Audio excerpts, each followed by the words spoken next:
Assalamualaikum warahmatullahi wabarakatuh. Waalaikumsalam warahmatullahi wabarakatuh. Bismillahirrahmanirrahim.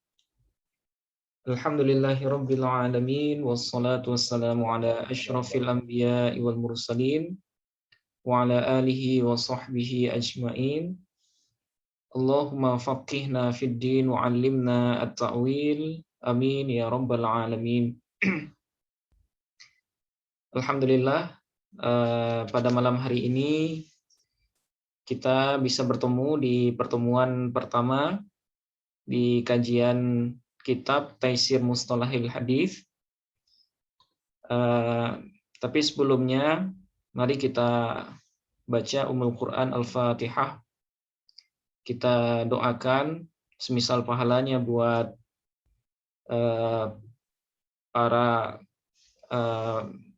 para ulama, para guru-guru kita, kemudian orang tua kita, baik yang masih hidup ataupun yang sudah wafat, dan terkhusus kita niatkan untuk penulis kitab yaitu Syekh Ad-Doktor Mahmud At-Tohan. Nafa'ana bi'ulumihi fid dharaini amin. Syai'un lillahi lahumul Fatihah. A'udzu billahi minasyaitonir rajim. Bismillah.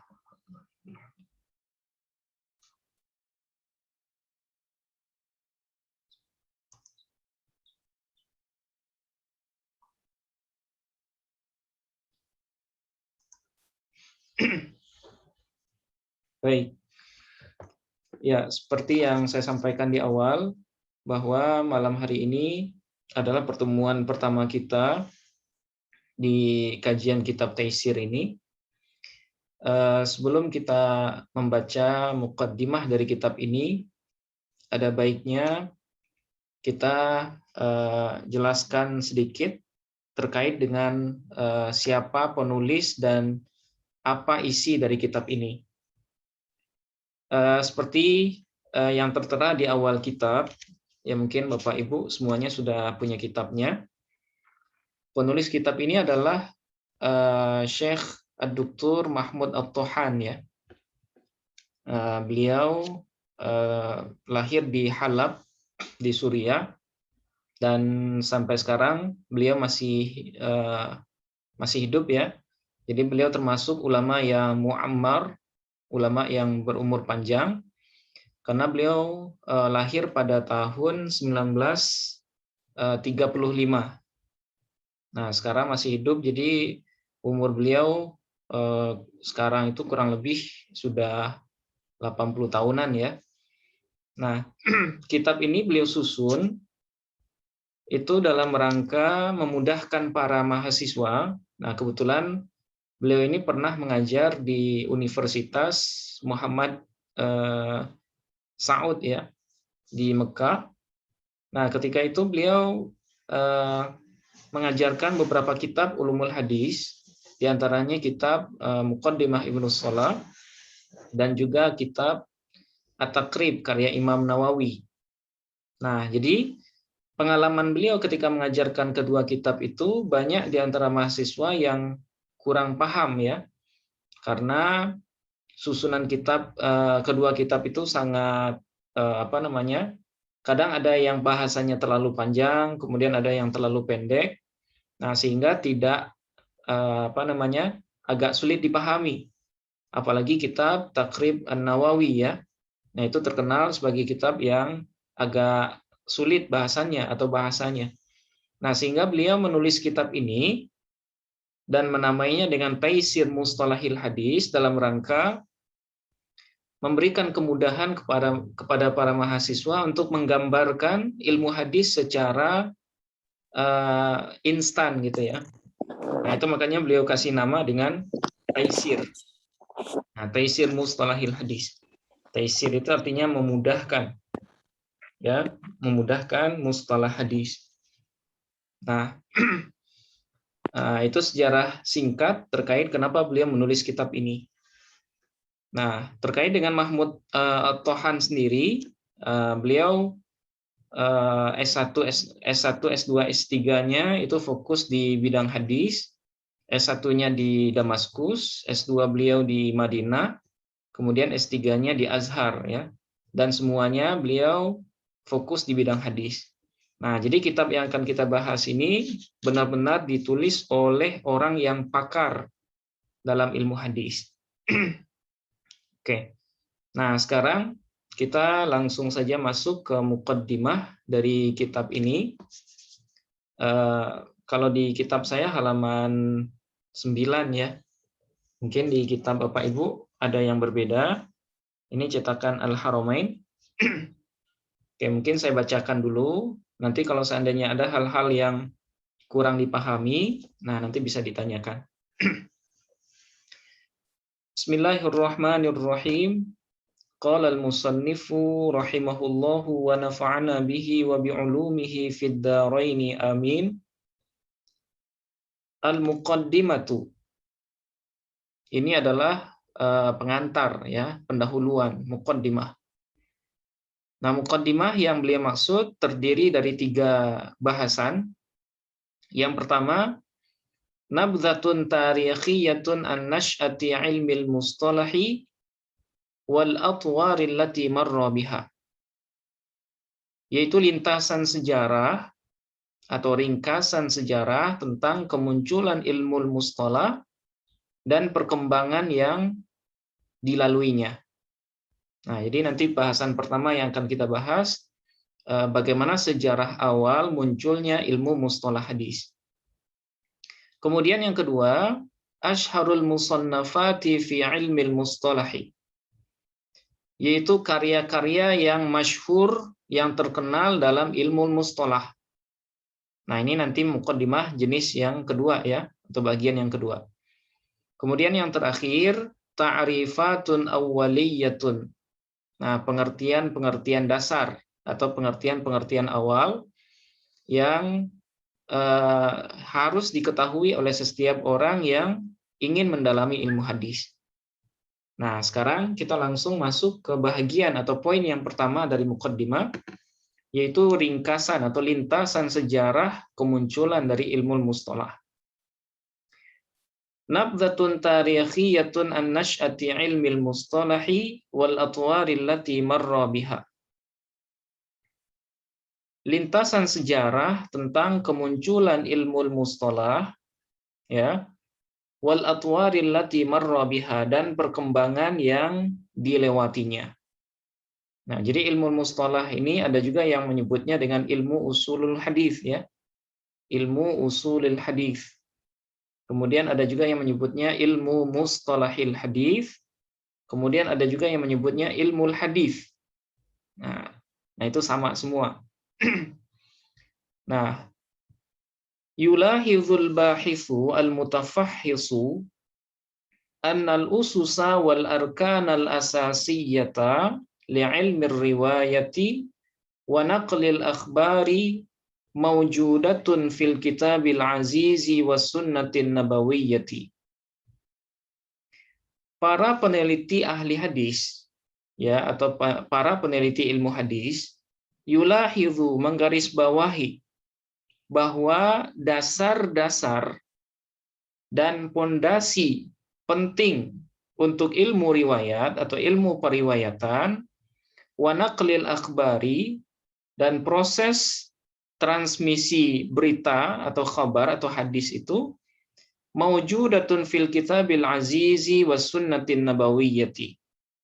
Itu sudah ada di dalam kitab yang mulia, maksudnya Al-Qur'an dan sunnah nabawi, hadis-hadis Nabi. Nah, jadi artinya apa? Semangat ya, atau prinsip dasar terhadap ilmu periwayatan atau ilmu hadis ini sebenarnya sudah ada akarnya dalam Al-Qur'an dan hadis Nabi. Sehingga dalam arti kata, ilmu hadis ini bukan ilmu yang baru, ilmu yang dianggap bid'ah gitu ya. Ilmu yang dianggap baru yang belum ada pada masa Nabi atau tidak disampaikan oleh Allah dalam Al-Qur'an. Nah, ternyata menurut Syekh Mahmud Tohan, semangat atau dasar dari ilmu ini sudah ada dalam Al-Quran dan hadis. Nah, sekarang apa dasarnya? Kenapa kita boleh bahkan dianjurkan untuk mempelajari ilmu hadis? Nah, faqad jaa'a fil Qur'anil Karim qauluhu ta'ala Bismillahirrahmanirrahim. Ya ayyuhalladzina amanu in ja'akum fasiqum binaba'in fatabayyanu. Nah, ini dalil yang pertama. Sungguh ada dalam Al-Qur'an salah satu firman Allah Subhanahu wa taala. Nah, ini dalam surah Al-Hujurat ya, ayat ke-6 di mana Allah Subhanahu wa taala berfirman, "Wahai orang-orang yang beriman, jika datang kepada kalian seorang yang fasik, seorang seorang yang pendusta, seorang yang kejujurannya dipertanyakan, binaba'in dengan sebuah berita atau informasi, fatabayyanu, maka hendaklah kalian bertabayyun." Tabayyun ini mengklarifikasi terlebih dahulu ya, atau memastikan apakah berita itu benar atau tidak. Nah, ini dasar pertama, kenapa kita penting atau perlu mempelajari ilmu hadis. Karena dalam ilmu hadis itu, yang kita bahas adalah bagaimana cara kita memastikan kalau ungkapan yang dinisbatkan ke Nabi itu benar sebagai hadis, atau itu hanya perkataan-perkataan yang dimunculkan atau disampaikan dalam rangka memperkuat tujuan pribadi seseorang. Nah, jadi tujuan dari ilmu hadis itu ada dalam ayat ini. Ya, tujuan utama dalam ilmu hadis itu yaitu untuk memastikan apakah sebuah perkataan itu hadis atau bukan. Itu tersimpan dalam ayat ini. Nah, itu makanya Syekh Mahmud Tohan menyebutkan ayat ini adalah dalil pertama kalau mempelajari ilmu hadis itu dianjurkan. Atau sudah ada dalilnya dari Al-Quran. Kemudian dalil yang kedua, waja'a fis sunnati qauluhu sallallahu alaihi wasallam, naddarallahu imra'an sami'a minna syai'an faballaghahu kama sami'ahu farubba muballighin aw'a min sami'in. Kemudian dalil yang kedua, telah datang dalam sunnah Nabi atau terdapat dalam sunnah atau dalam hadis Nabi salah satu sabda Rasulullah Shallallahu Alaihi Wasallam, "Naddarallahu imra'an." Allah mencerahkan seseorang, ya, mencerahkan itu maksudnya memberikan cahaya gitu ya, memberikan cahaya di wajah seseorang yang mendengarkan sesuatu dari kami. Nah, sesuatu ini maksudnya hadis. Faballaghahu, kemudian dia sampaikan kama sami'ahu, sebagaimana dia dengar. Farubba muballighin, maka amat banyaklah orang yang diberikan berita kepadanya, ya, muballigh, aw'a min sami'in. Nah, itu lebih paham, ya, lebih paham atau lebih paham, lebih menguasai dari orang yang mendengar. Nah, jadi hadis ini juga merupakan salah satu dalil ya bahwa mempelajari ilmu hadis itu penting. Nah, dari mana pentingnya atau dari mana kita mengambil semangat itu? Yaitu dari potongan naddarallahu imra'an. Allah memberikan cahaya atau mencerahkan wajah seseorang yang mendengarkan hadis dari saya, kata Nabi, kemudian dia sampaikan ke orang lain. Nah, ini merupakan tasji' juga ya, semacam semangat dalam mempelajari hadis Nabi. Nah, di potongan yang kedua ini ada potongan farubba muballighin. Amat banyak ya orang yang disampaikan berita kepadanya itu dia lebih paham atau lebih hafal dari orang yang mendengar. Nah, ini maksudnya gimana? Potongan hadis yang kedua ini ya, dalam proses periwayatan pada masa Nabi itu tidak selalu orang yang menyampaikan hadis Nabi itu dia paham dengan apa yang dia sampaikan. Terkadang ada sebagian mereka yang hafal saja. Ya, karena seperti yang kita tahu, orang Arab itu diberikan kelebihan kelebihan dalam bidang hafalan ya. Jadi ketika mereka mendengarkan ucapan, nah itu mereka bisa langsung menghafalnya, walaupun mereka nggak paham dengan maksudnya. Nah, pada masa kenabian itu ada orang yang menyampaikan riwayat, ketika dia sampaikan ke orang yang audiennya atau yang di depannya, orang yang di depannya itu lebih paham maknanya dari yang menyampaikan. Nah, itu maknanya ya, hadisnya potongan yang kedua ini. Nah, sehingga bisa kita pahami juga bahwa para sahabat Nabi itu tidak semuanya juga yang faqih. Ya, tanpa mengurangi rasa hormat kita ke para sahabat, itu tidak semuanya mereka itu yang faqih, maksudnya yang berani berfatwa atas nama agama, itu enggak semuanya. Hanya sedikit ya di antara sahabat itu yang dianggap fuqaha us-sahabah. Ada 7 atau hanya beberapa orang saja. Ya, di antaranya Umar bin Khattab, kemudian Abu Bakar Siddiq, Ali bin Abi Thalib, Utsman, kemudian Zaid bin Thabit, Abdullah bin Mas'ud, dan lain-lain. Nah, hanya beberapa orang saja yang berani, yang paham. Nah, tapi mereka hafal. Apa yang disampaikan Nabi mereka hafal. Walaupun sebagian itu tidak paham dengan maksudnya gitu. Nah, ketika mereka sampaikan ke orang lain, ya mungkin sahabat lain atau tabi'in. Nah, sahabat yang lain ini lebih paham.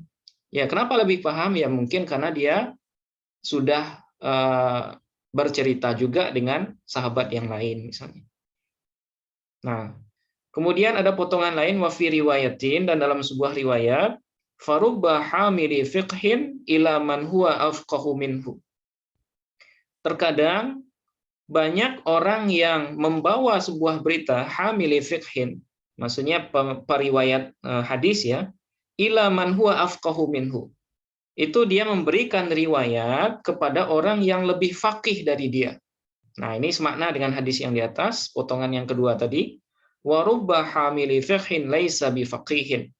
Dan terkadang orang yang membawa fikih atau membawa pemahaman tadi, maksudnya periwayat hadis, itu laisa bifaqihin. Itu tidak faqih atau tidak faham dengan apa yang dia riwayatkan. Nah, inilah dua dalil ya, dua dalil kalau ilmu hadis itu sejalan dengan apa yang ada dalam Al-Qur'an dan hadis. Nah, jadi bisa kita sebut bahwa ilmu hadis ini bukanlah ilmu baru atau ilmu yang bid'ah untuk dipelajari. Fa fi hadhil ayatil karimati wa hadzal haditsis syarifi mabda'ut tathabbuti fi akhdhil akhbari wa kaifiyati dhabtiha bil intibahi laha wa wa'yiha wa tadqiqi fi naqliha lil akharin. Dan ya, fa fi hadhil ayatil karimah, maka di dalam ayat ini dan hadis yang sudah disebutkan barusan itu adalah mabda'ut tatsabbut. Itu merupakan prinsip yang tegas ya dalam proses pengambilan riwayat wa kaifiyati dhabtiha, dan proses penjagaannya atau proses pemeliharaannya bil intibahi, dengan cara menyeleksi laha terhadap khabar ataupun berita itu, wa wa'yiha, dan menghafalkannya, wa tadqiqi fi naqliha lil akharin, dan tadqiq ya, tadqiq ini lebih, maksudnya maknanya lebih dalam dari tahqiq ya. Jadi tahqiq itu memastikan. Kalau tadqiq ini lebih dari sekedar memastikan. Wa tadqiqi fi naqliha lil akharin, memastikan dulu fi naqliha dalam meriwayatkannya kepada orang lain. Nah, jadi kedua hadis atau kedua dalil yang sudah kita sebutkan ya, di atas itu cukup mendasari apa yang dilakukan oleh para ahli hadis, di mana mereka melakukan penyeleksian hadis itu dengan ketat. Ya, mereka memperhatikan sanadnya, kemudian memperhatikan silghat adanya, bagaimana cara para perawi itu menyampaikan hadisnya. Nah, semua itu masuk dalam semangat dalil yang sudah disebutkan di atas.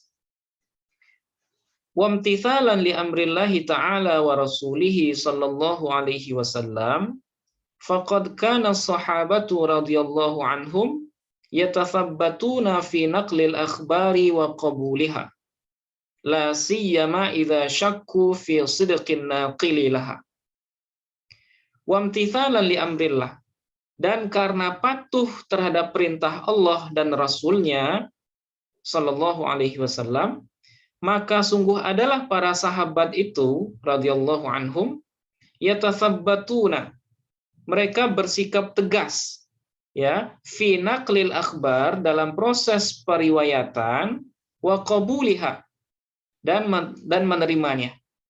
Jadi mereka sangat kritis ya dalam periwayatan hadis Nabi. La siyama idza syakku fi sidqin naqili laha. Terlebih lagi apabila mereka ragu terhadap kejujuran orang yang meriwayatkan itu. Nah, jadi proses penjagaan hadis ini sudah sudah ada pada zaman sahabat. Jadi kalaupun ada para orientalis yang meragukan kalau hadis itu benar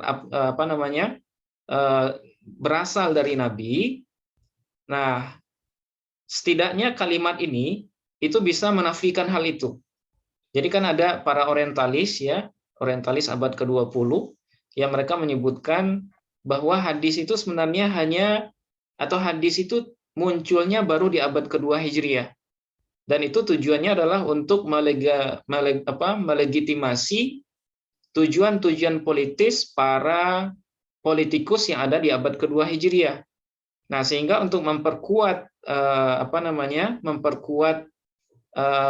dalih mereka supaya bisa menjadi pemimpin, maka mereka memberikan atau mencari-cari sanad yang sampai ke Nabi. Ya, mencari sanad sehingga apa yang mereka sampaikan ini cukup menjadi dalil supaya orang percaya terhadap mereka kalau mereka lah calon pemimpin yang benar atau yang seharusnya. Nah, ternyata apa yang disampaikan para orientalis itu, nah dibantah di sini ya, di paragraf ini. Ternyata proses penyeleksian hadis itu sudah ada pada zaman sahabat. Nah, jadi mereka nggak main-main. Ketika ada seorang sahabat yang berkata atas nama Nabi, nah itu mereka pasti ya, mereka mencari apakah kamu punya saksi, ya, apakah ada orang di sampingmu ketika Rasulullah ngomong seperti itu. Nah, seperti yang pernah dialami oleh Sayyidina Umar ya, ketika ada seseorang yang datang ke rumah beliau menyebutkan bahwa Nabi sudah mentalak semua istrinya. Nah, Sayyidina Umar nggak langsung percaya dengan berita itu. Akhirnya apa yang beliau lakukan? Beliau langsung mengklarifikasi dengan datang ke rumah Nabi. Ya, apakah benar Nabi mentalak semua istrinya? Nah, ternyata setelah beliau klarifikasi, Nabi tidak mentalaknya, tapi hanya mendiamkannya selama 1 bulan ya. Nah, itu yang terjadi. Nah, artinya apa? Proses penyeleksian hadis itu sudah sudah ketat dari awal gitu ya. Jadi tidak ada kemungkinan kalau hadis yang sampai ke kita hari ini itu adalah hadis buatan orang atau hadis yang dinisbatkan orang kepada Nabi padahal sebenarnya bukan. Nah, itu. Fa zahara bina'an ala hadza maudu'ul isnadi wa qimatuhu. Ya, maudu'ul isnadi wa qimatuhu fi qabulil akhbari aw raddiha. Maka jelaslah berdasarkan hal ini tema atau maudu'ul isnad. Ya. Konsep isnad wa qimatuhu, dan nilainya atau urgensinya ya fi qabulil akhbar aw raddiha, dalam menerima sebuah berita ataupun menolaknya. Nah, berdasarkan apa yang kita baca di paragraf yang ketiga ini, ternyata sanad itu pada masa dulu itu sangat penting. Sehingga ketika seseorang berbicara tentang kenabian, tentang sesuatu yang mengarah ke agama, mereka pasti menanyakan, kamu dapat dari siapa? Kamu dapat dari mana? Ada saksi yang pernah mendengar sama dengan kamu atau enggak? Nah, faqad jaa'a fi muqaddimati sahihi Muslimin an Ibnu Sirin qala lam yakunu yas'aluna 'anil isnadi falamma waqa'atil fitnatu qalu sammu lana rijalakum fayanzuru ila ahli sunnati fayu'khadhu hadithuhum wa yanzuru ila ahli bid'ah fala yu'khadhu hadithuhum. Maka faqad ja'a, telah ada atau sungguh telah datang riwayat dalam muqaddimah Sahih Muslim. Nah, Imam Muslim murid dari Imam Bukhari, wafat pada tahun 261 Hijriah ya. Nah, Ani bin Sirin, beliau meriwayatkan dari Ibnu Sirin ya. Nah, ini maksudnya beliau nggak langsung meriwayatkan ya, karena Ibnu Sirin ini adalah tabi'in. Beliau wafat pada tahun 110 Hijriah. Jadi antara Imam Muslim dengan Ibnu Sirin ini jauh ya. Nah, beliau hanya mengutip perkataan Ibnu Sirin. Qala, berkata Ibnu Sirin, lam yakunu yas'aluna 'anil isnad. Para sahabat dulu di awal-awal itu mereka tidak pernah bertanya tentang isnad, tidak pernah mempersoalkan sanad. Falamma waqa'atil fitnah, ketika terjadinya fitnah. Nah, ini khususnya pasca atau setelah tahun 35 Hijriah ya. Setelah setelah lengsernya Sayyidina Ali dari kekhalifahan, kemudian digantikan oleh Sayyidina Muawiyah. Nah, itu puncak fitnah yang ada pada masa sahabat. Qalu sammu lana rijalakum. Nah, sejak adanya fitnah itu, mereka selalu berkata kepada setiap orang yang membawa berita, sammu lana rijalakum. Sebutkan atau jelaskan kepada kami siapa sanad kalian atau dari mana sanad kalian. Fayanzuru ila ahli sunnati fayakhudhu atau fayukhadhu hadithuhum. Kemudian para sahabat itu melihat kepada ahli sunnah, maksudnya orang-orang yang masih berpegang dengan dengan ketentuan-ketentuan hadis Nabi dan Al-Quran ketika itu, fayukhadhu hadithuhum. Maka mereka pun mengambil hadis mereka, wa yanzuru ila ahlil bid'ah fala yu'khadhu hadithuhum. Kemudian para sahabat itu melihat kepada ahli bid'ah, ya orang-orang yang membuat-buat sesuatu dalam rangka kepentingan politik mereka ataupun dalam hal-hal yang lain yang tidak terkait dengan agama, fala yu'khadhu hadithuhum. Maka hadis mereka tidak diterima. Nah, jelas dari sini bahwa proses awal ya. Jadi proses awal hadis itu keberadaan sanad memang belum terlalu dibutuhkan. Ya, karena sahabat itu sesuai dengan kaidah ahli hadis, semua mereka adalah udul ya, semua mereka adil. Tidak ada salah satu atau seorang pun sahabat yang berkata untuk kepentingan pribadinya. Jadi semua sahabat itu dianggap adil oleh para ahli hadis. Nah, jadi pada zaman awal kalau ada sahabat yang menyampaikan sesuatu, nah sahabat yang lain langsung patuh saja. Ya, langsung patuh, langsung menerima. Kenapa? Ya karena tidak ada potensi ketika itu bagi seorang sahabat untuk membuat-buat berita yang tidak pernah disampaikan oleh Nabi. Tapi pasca adanya fitnah, nah fitnah ini salah satunya adalah fitnah kematian Sayyidina Utsman misalnya. Kemudian fitnah yang terjadi pada masa Sayyidina Ali dengan Sayyidina Muawiyah. Nah, ketika ada fitnah seperti itu, maka barulah para sahabat itu lebih selektif ya, lebih selektif dalam menerima hadis. Jadi mereka tidak sembarangan kalau ada seseorang yang berbicara atas nama Nabi, mereka tidak otomatis langsung menerimanya. Kecuali orang itu punya sanad, kemudian dia juga bisa menjelaskan sanadnya atau guru-gurunya. Nah, itulah proses awal penggunaan sanad dalam penerimaan hadis. Oke, sedikit lagi. Wa bina'an ala anna al-khabara la yuqbalu illa ba'da ma'rifati sanadihi faqad zahara ilmul jarhi wa ta'dili. Dan berdasarkan bahwasanya khabar atau hadis itu tidak bisa diterima kecuali setelah mengenal sanadnya, faqad zahara ilmul jarhi wat ta'dil.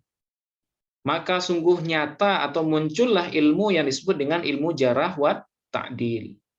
Nah, ilmu jarah ta'dil ini ilmu untuk mengetahui nilai positif dan negatifnya perawi. Ya, dalam rangka apakah dia layak diterima perkataannya atau tidak. Kemudian wal kalamu 'alar ruwah, dan pembahasan terhadap para perawi. Ya, ini juga masuk dalam jarah ta'dil. Wa ma'rifatu al-muttasili awil munqati'i minal asanid. Kemudian ilmu untuk mengenal al-muttasil, ya, sanad yang bersambung ataupun sanad yang terputus dari sanad-sanad hadis. Nah, ini cabang-cabang ilmu hadis semua ya. Ilmu jarah ta'dil, kemudian penelitian perawi, kemudian bagaimana cara mengenal hadis yang muttasil, munqati', kemudian wa ma'rifatul ilali al-khafiyyati, dan mengenal ilah yang tersembunyi. Nah, nanti kita akan bahas juga ada namanya hadis mu'allal. Ya, hadis mu'allal itu hadis yang punya illah. Punya illah. Nah, illah ini ada dua juga nanti, ada illah zahirah, kemudian ada illah khafiyyah namanya. Nah, illah khafiyyah ini sangat susah sekali ditemukan kecuali oleh para ahli hadis yang benar-benar hidupnya digunakan untuk meneliti hadis ya. Wa zaharal kalamu fi ba'dir ruwah lakin ala qillatin. Dan muncul jugalah penelitian atau pembahasan fi ba'dir ruwah pada sebahagian perawi lakin ala qillatin. Namun masih dalam masih dalam bahasan yang sedikit. Kenapa liqillatir ruwatil majruhin fi awalil amri? Kenapa pembahasan jarah ta'dil itu sedikit di awal-awal? Liqillatir ruwah, karena sedikitnya para perawi yang majruh. Ya, para perawi yang dijarah, maksudnya yang dinilai secara negatif fi awalil amri. Pada awal-awal periwayatan hadis. Nah, jadi ilmu jarah ta'dil ini berkembang juga ya. Jadi banyaknya ilmu jarah ta'dil itu seiring berjalannya waktu. Jadi pada masa awal itu belum terlalu banyak.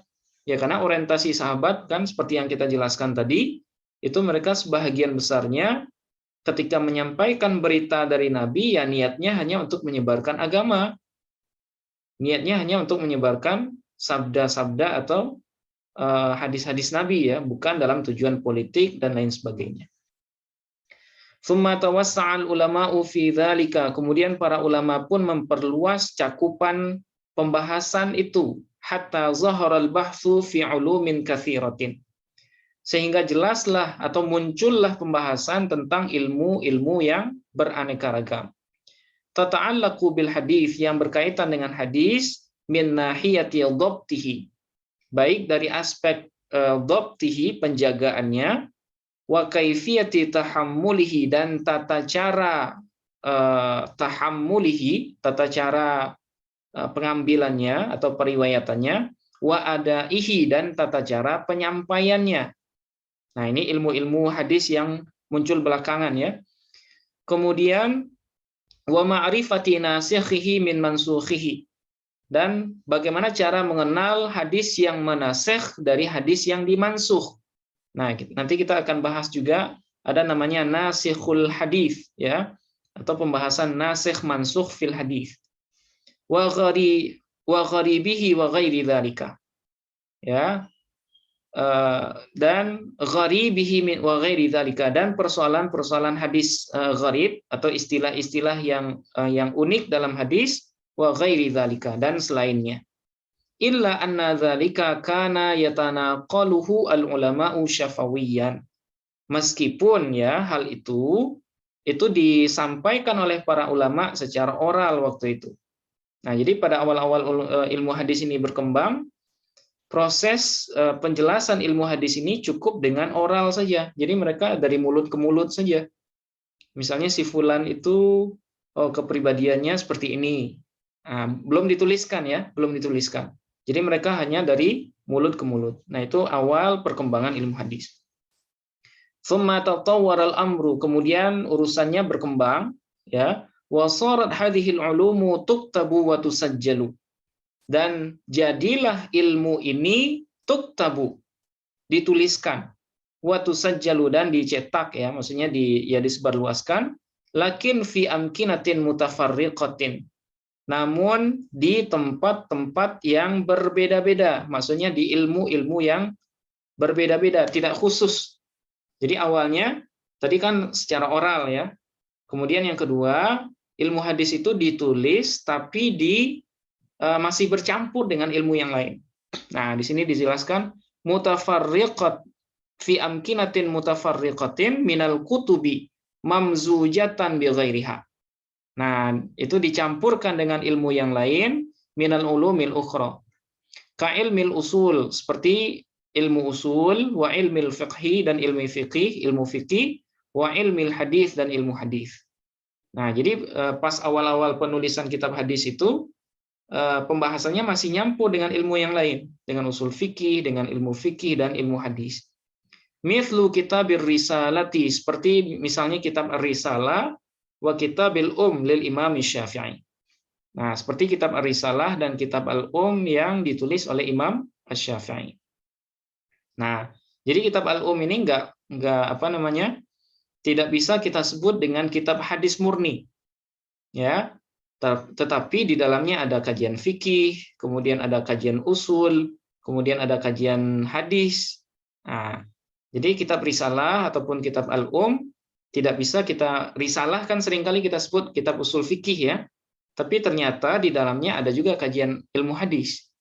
Begitu juga dengan Al-Um. Al-Um ini sering kita sebut dengan kajian fikihnya Imam Syafi'i, tapi ternyata di dalamnya ada juga kajian hadis dan ilmu hadis.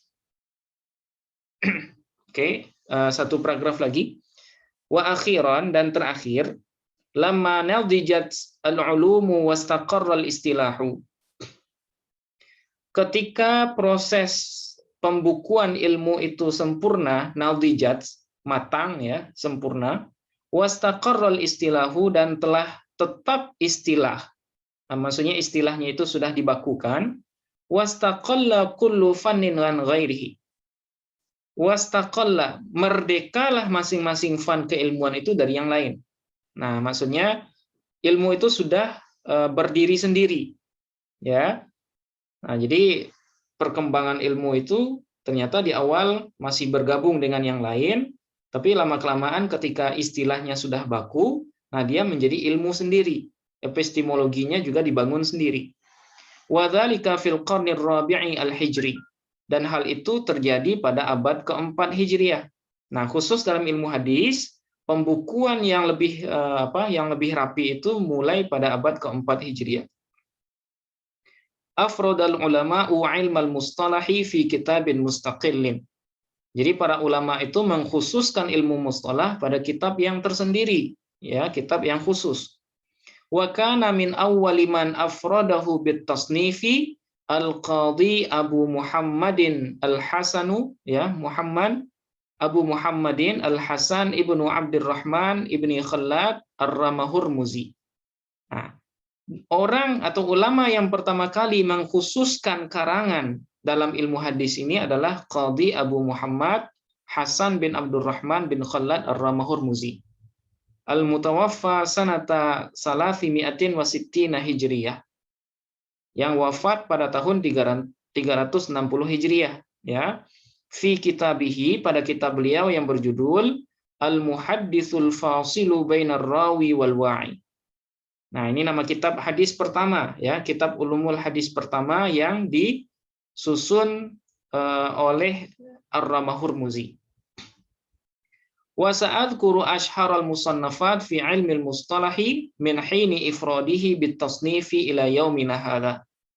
Dan saya akan sebutkan kitab-kitab yang terkenal dalam ilmu mustalah dari sejak tersendirinya ilmu hadis itu dalam penulisan ila yaumina hadza, sampai kepada masa kita sekarang. Nah, insyaallah ini akan kita bahas di pertemuan selanjutnya.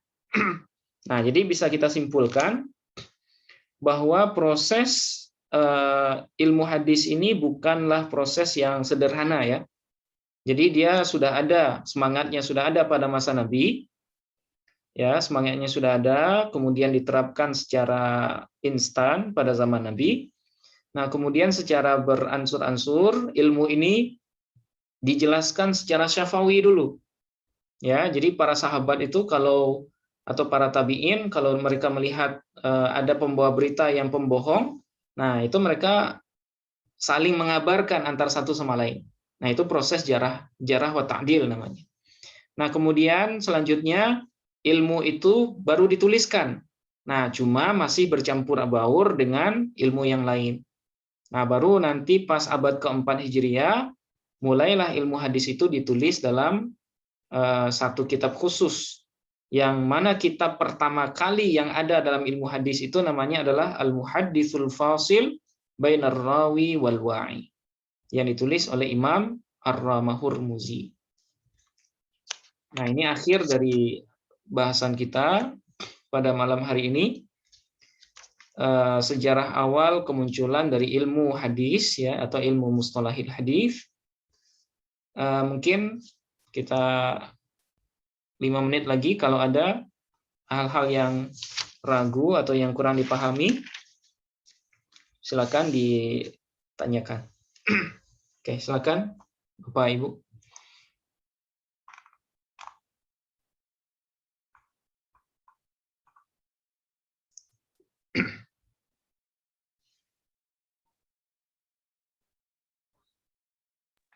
Mungkin Ustadz Junal Oh boleh ya, apa apa ya? Ini kan karena pertemuan pertama. ya. Kelebihan dari buku ini mungkin dengan buku-buku hadis yang lain itu apa kira-kira Ustadz Junal? Oh ya, baik.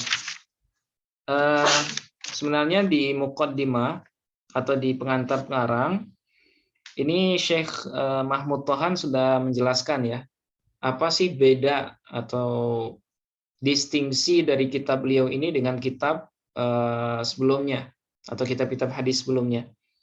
Jadi beliau melihat bahwa kitab-kitab besar yang diajarkan di kampus-kampus Islam itu seperti misalnya kitab Muqaddimah Ibnu Shalah, kemudian kitab Takrib Nawawi, kemudian kitab Tadribur Rawi karya Imam Suyuti, dan kitab-kitab besar lainnya, itu kebanyakan ada pembahasannya yang ghairu murattab. Dalam artian tidak tersusun secara rapi dan ya tidak terstruktur gitu ya. Sebagian bahasan ada yang panjang, tapi sebagiannya ada yang dijelaskan secara sederhana saja. Padahal bahasan itu harusnya dibahas secara lebih dalam gitu. Nah, karena beberapa hal itu beliau menuliskan kitab ini, kitab Taisir. Nah, beliau menjelaskan beberapa kelebihan dari kitab ini adalah yang pertama beliau taksim ya, at-taksim. Beliau menjelaskan pembahagian dari masing-masing istilah. Nah, jadi dalam kitab-kitab besar itu mungkin nggak semua hadis itu dijelaskan pembahagiannya. Atau misalnya dalam sebuah istilah tidak dijelaskan bahagian-bahagian khususnya. Nah, dalam kitab ini beliau pertama menjelaskan istilah umumnya, ta'arifnya, kemudian contohnya, nah kemudian baru pembahagian-pembahagiannya. Jadi semua bahasan beliau samakan cara penyajiannya. Nah, tujuannya adalah supaya mudah dipahami. Kemudian yang kedua, at-takamul fi kulli bahsin min haitsul haikal al-'am lil bahath. Kemudian kelebihannya juga komprehensif. Ya. Kenapa komprehensif? Karena semua tema dalam ilmu hadis itu beliau kumpulkan di sini, di kitab ini. Jadi seolah-olah bagi orang yang membaca kitab ini, mempelajari kitab ini, mereka sudah menyentuh semua istilah yang ada dalam ilmu hadis.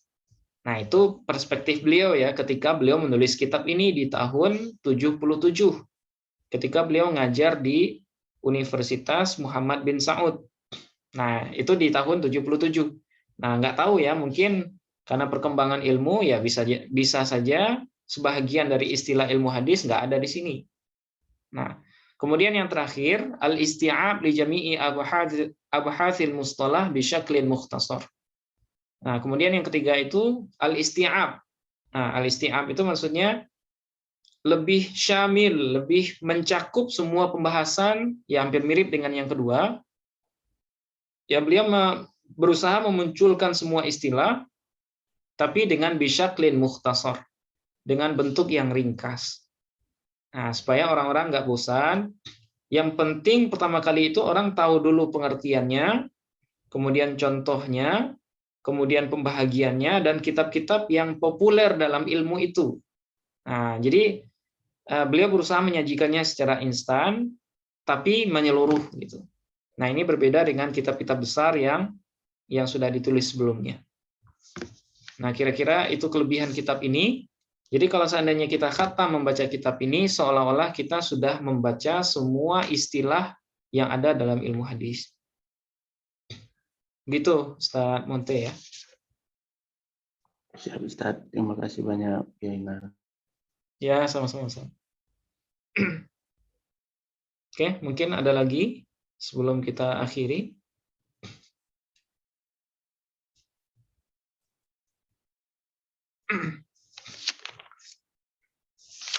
Oke, kalau tidak ada pertanyaan,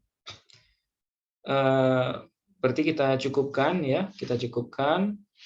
Nah, ini pertemuan pertama kita, sejarah awal dari kemunculan ilmu mustalah hadis. Nah, minggu depan kita akan bahas kitab-kitab yang populer dalam ilmu mustalah dan juga istilah-istilah dasar yang ada dalam ilmu hadis.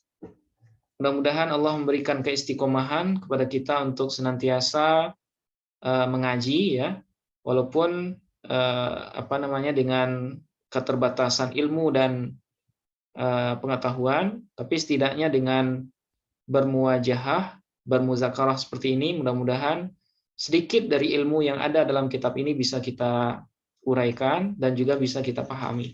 Amin ya rabbal alamin. Mungkin hanya sampai di sini, kita akhiri dengan hamdalah. Alhamdulillahirabbil alamin. Assalamualaikum warahmatullahi wabarakatuh.